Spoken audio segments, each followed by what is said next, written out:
Nang manalo sa Pinoy Dream Academy bilang second runner-up noong 2006, nakasanayan na ni Ronnie Liang ang pagbiyahe sa iba't ibang lugar para magtanghal.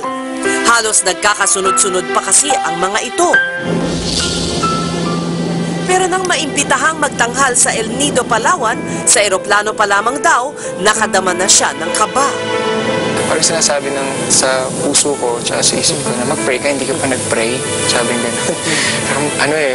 Yung parang kulang ako sa tulog. Kasi di ba kulang ako sa tulog, masakit ang ulo mo, gano'n. So nag-pray ako habang lumipad na yung plane. So hanggang pag-land namin, nag-pray ako ulit, Lord, thank you sa pag-ingat mo sa amin. Nakarating po kami dito sa Palawan. Mula Puerto Princesa, 4 na oras pa ang biyahe papuntang El Nido kung saan siya aawin. Sinalubong si Ronnie at ang kanyang manager na si George ng staff ng gobernador ng Palawan na siyang nag-imbita sa kanila. Hello, kumusta po? Kumusta? Hi. Hi, Ronnie. Hi. First time sa Palawan? Hindi, second time ko na to. Buti na lang nakabalik ka dito. Oh, halina tayo. Andun na sa sasakyan. Tara. Ay, naku, Catherine! Sandali! Nakalimutan ko yung natin, yung komedyan.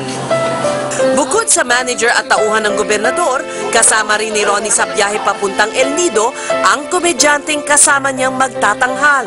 Gayon din ang staff ng hotel na kanilang tutuluyan. And then, nung sinundo na kami ng sasakyan from the provincial government, alam ko na parang hindi ganun marunong yung driver eh. Boss, pindutin mo yung kaliwang lock, papindot. Ayun, napaksan kayo. Nung nakita mong parang hindi masyadong marunong tong driver na Parang hindi niya alam.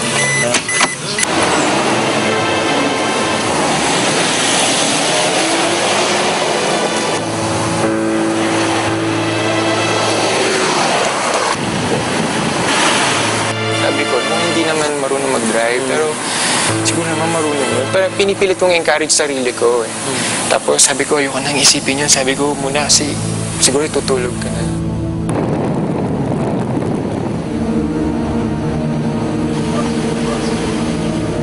Pero sa halip na makatulog, ramdam daw ni Ronnie at ng mga kasamang pasahero ang tagtag ng biyahe.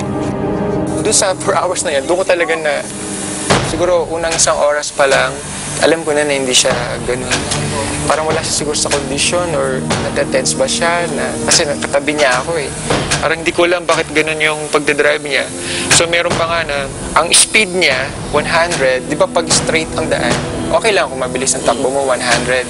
Pero pag paliko ka na, mag-minor ka, di ba? Siya hindi, siya nag-minor. So maririnig mo yung tunog ng gulong habang lumiliko kami. Kasi zigzag siya eh, parang bagyo. Natawa ko din sa mga kasama kasi hindi na sila relax eh. Nakatingin sila doon na sa daan. Kasi mayroon laging dinadaanan na, syempre hindi naman perfect yung daan. Mayroon parang humps, lagi may pataas. So, ang nangyayari, lumilipad laging sasakyan. Hindi naman daw nagkulang si Ronnie at ang kanyang mga kasama sa pagpapaalala sa kanilang driver na magdahan-dahan. Kuya, dandahan lang. Gusto pa namin pag-concert sa Aranita. Sorry po, sorry. So, magsusorry siya and then sabihin niya, okay, sorry. Pero 5 minutes mabagal. After 5 minutes, bibilis na. So, natatawa ko nga sa mga kasama. Actually, ako din, tinitignan ko na rin yung daan. So sila, pag titingnan sila, kapag malapit na yung humps, aangat na nila yung puwit nila. Unahan na nila yung sasakyan.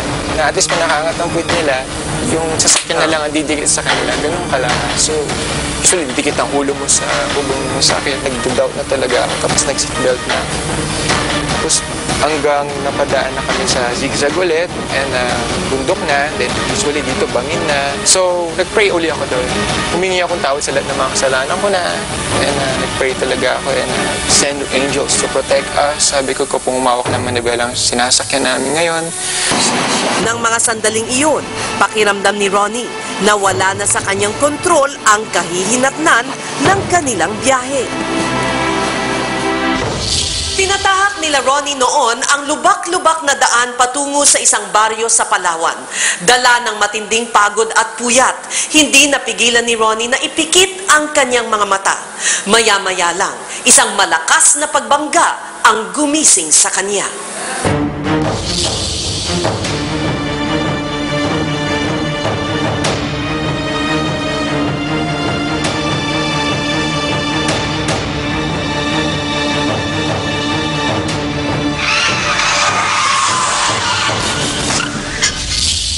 Sa bilis ng takbo ng kanilang sasakyan sa kurbada, bumangga ito sa gilid ng bundok. Umangat ang puwitan at sa pagbagsak, umikot pa ng 2 beses. Mistulang huminto raw ang mundo ni Ronnie ng mga sandaling iyon. 15 seconds dead air. Katahimikan. Wala nagsasalita. Namamanhid ka. Walang malay. Mga kasama ko, mayroong babae na staff ng provincial government na diguan yung dito niya. And then yung kasama ko naman, yung bodyguard namin from the provincial government, di din siya nakasit doon. Pero sa sobrang lakas ng impact, na-dislocate. Yung driver naman, sinasabi niya, Panginoon ko, ba't nangyari to? Parang hindi din siya makapaniwala na nangyari yun. And then, tinignan ko yun na yung manager ko, Kuya George.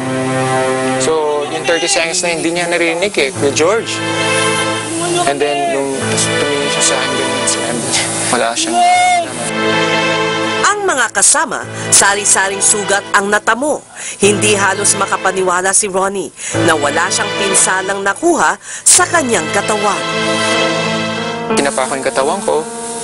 Kung may dugo. Kung may dugo or may tusok or ano man. So, I'm so very thankful wala. Parang hindi naman sila ganun masyadong ma-depress. So, pinakita ko, I'm alright, I'm okay, huwag kayong mag-alala, isipin niyo din sarili ninyo. Ng mga pagkakataong iyon, ang kaligtasan ng mga kasamahan ang prioridad ni Ronnie. Pero anong klaseng tulong nga ba ang kanilang maaasahan kung nasa isang lugar sila kung saan walang signal ng telepono at milya-milya ang kanilang layo mula sa syudad?